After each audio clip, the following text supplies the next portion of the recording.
पड़मी शिरसाणेमिं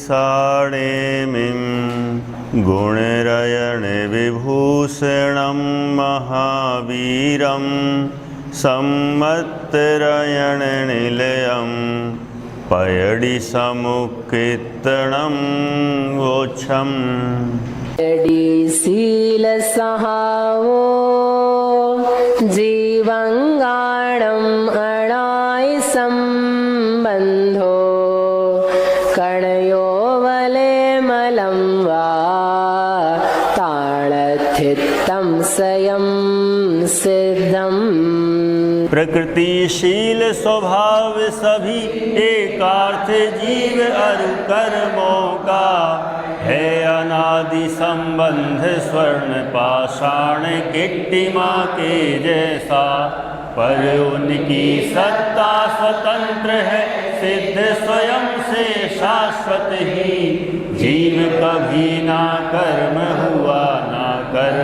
हुआ है जीव कभी। सरलार्थ, पहली गाथा में बताया था कि प्रकृति का सम्यक रूप से कथन करूंगा। अब यहाँ प्रकृति, शील अथवा स्वभाव का कथन होता है। ये तीनों शब्द पर्यायवाची है। जीव और कर्म का संबंध अनादि से है। जैसे सोना और पाषाण का संबंध अनादिकाल से है, उसी तरह जीव और कर्म का संबंध अनादि काल से है। लेकिन अनादि से मिले होने के बाद भी उन दोनों का यानी जीव और कर्म का अस्तित्व स्वयं सिद्ध है। जीव जीव रहता है, कभी कर्म नहीं होता, तथा कर्म कर्म रहता है, कभी जीव नहीं होता। जैसे दूध और पानी का संबंध सोना और पाषाण, तिल और तेल की तरह अनादि से संबंध है, लेकिन दोनों का संबंध स्वतंत्र है। अनादि काल से ऐसी व्यवस्था है, जीव राग द्वेष करता है और उसके संबंध से कर्म बंध होता है। कर्म उदय में आता है, जीव उसमें फिर राग द्वेष करता है, फिर कर्म बंधता है। ये परंपरा अनादि काल से चली आ रही है। ये स्वाभाविक है। अनादि से ही ये काम चल रहा है। किसी ने ये काम बुद्धिपूर्वक किया हो ऐसा नहीं है, तथा दोनों की स्वतंत्र सत्ता भी है। स्पष्टीकरण, किसी विशिष्ट कारण के बिना घटित होने वाली घटनाओं को स्वभाव कहते हैं। जीव और कर्म का संबंध किसी विशिष्ट कारण के बिना अनादि से ही चला आ रहा है। ऐसा नहीं है कि पहले जीव कर्मों से मुक्त शुद्ध था, पश्चात कर्म आकर उससे बंध गए, अथवा पहले जीव शुद्ध था, बाद में उसने रागादि विकारी भाव किए जिससे कर्म बंध गए, अथवा कर्म ने उस शुद्ध जीव को रागादि भाव करा के बांध लिया हो। वरन स्थिति यह है कि अनादि से ही जीव रागादि विकारी भावों रूप परिणमित हो रहा है और अनादि से ही कर्म का बंध भी चला आ रहा है, सुवर्ण पत्थर में विद्यमान किट कालिमा के समान।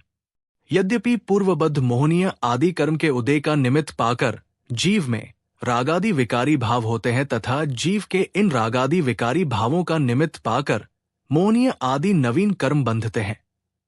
अतः इन दोनों में इतरेतराश्रय संबंध नहीं है। इसी कारण इतरेतराश्रय दोष भी नहीं आता है। तथापि ये परंपरा पहले पीछे के भेद विना ही अनादिकाल से चली आ रही है। अतः इन दोनों का संबंध अनादिकालीन है। इस अनादिकालीन संबंध की स्थिति में भी दोनों का अस्तित्व स्वयं से ही सिद्ध है, एक दूसरे के कारण नहीं है। जीव अपने ज्ञानादि अनंत गुणों के कारण इस संबंध में भी सदा चेतन ही रहा है। उसका एक भी प्रदेश, एक भी पर्याय, एक भी गुण कर्मरूप अचेतन नहीं हो सका है। अहम है ऐसी प्रतीति रूप में इसका अस्तित्व स्वतः सिद्ध है। कर्म भी अपने स्पर्श आदि अनंत गुणों के कारण सदा अचेतन जड़ ही रहा है। उसका एक भी परमाणु, एक भी गुण, एक भी पर्याय कभी भी जीवरूप चेतन नहीं बन सकी। संसार में दिखाई देने वाली धनी, गरीब, कुरूप, सुरूप आदि विचित्रताओं से इनका अस्तित्व भी स्वतः सिद्ध है। जैसे मूल ही से जलदूध, सोना किट्टिक, तुष्कण, तेल तिल आदि पृथक पृथक स्वभावी होने पर भी अनादि से ही एक दूसरे में मिले हुए हैं। उनके मध्य पारस्परिक घनिष्ठतम निमित्त नैमित्तिक संबंध भी है। उसी प्रकार जीव और कर्म पृथक स्वभावी होने पर भी अनादि से ही पारस्परिक निमित्त नैमित्तिक संबंध रूप में घनिष्ठता पूर्वक मिले हुए हैं। 4 गति, 84 लाख योनियों की विविधता इनके संयोग की सिद्धि के लिए पर्याप्त है। इतना सब होने पर भी दोनों ही स्वयं में परिपूर्ण पर से पूर्ण निरपेक्ष स्वयं से ही सिद्ध है, स्वयं पृथक पृथक सत्ता संपन्न है। इस प्रकरण को समझने से हमें क्या लाभ? 1. जीव और कर्म का ऐसा व्यवस्थित, सूक्ष्म, गहनतम, अनादिकालीन निमित्त नैमित्तिक संबंध एकमात्र वितरागी सर्वज्ञ भगवान द्वारा ही ज्ञात होने से एकमात्र उनकी ही वाणी में इसका व्यवस्थित निरूपण है। ये समझ में आ जाने पर एकमात्र वितरागी देव शास्त्र गुरु को ही पूज्य, अपना आदर्श, मार्गदर्शक मानने का भाव दृढ़ होता है। अन्य रागी द्वेषी देवी देवताओं का आकर्षण नष्ट हो जाता है, जिससे गृहीत मिथ्यात्व छूट जाता है। 2. संसार दशा में होने वाली समस्त विविधताओं का नियामक निमित्त कारण कर्म का उदय है। अन्य कोई विश्वव्यापी महेश्वर आदि इस सृष्टि का कर्ता धर्ता नहीं है। ये समझ में आ जाने से भी गृहीत मिथ्यात्व रूपी महापाप से बच जाते हैं। 3. वर्तमान में जो भी परिस्थितियां या परिणाम बन रहे हैं, वे सभी हमारे संयोग में होने पर भी कर्म जनित होने के कारण वास्तव में कर्म के हैं, मेरे नहीं। इस प्रकार उन परिस्थितियों, परिणामों से भेद ज्ञान कर उन सभी से भिन्न अपने पूर्णतया पर निरपेक्ष, अभेद, ज्ञायक स्वभाव में लीनता का पुरुषार्थ जागृत होता है, जिससे अग्रहित मिथ्यात्व का भी अभाव होकर जीवन अतीन्द्रिय आनंदमय हो जाता है। 4.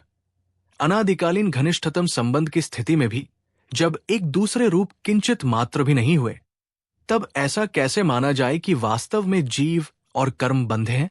ये समझ में आ जाने पर स्वभाव से ही परिपूर्ण, निर्बंध, नित्य, सहज, मुक्त तत्वरूप निज ज्ञानानंदमयी भगवान आत्मा के आश्रय से पर्याय में भी इस क्षणिक बंधन से सहज मुक्त होकर परिपूर्ण मुक्त दशा की प्राप्ति हो जाती है।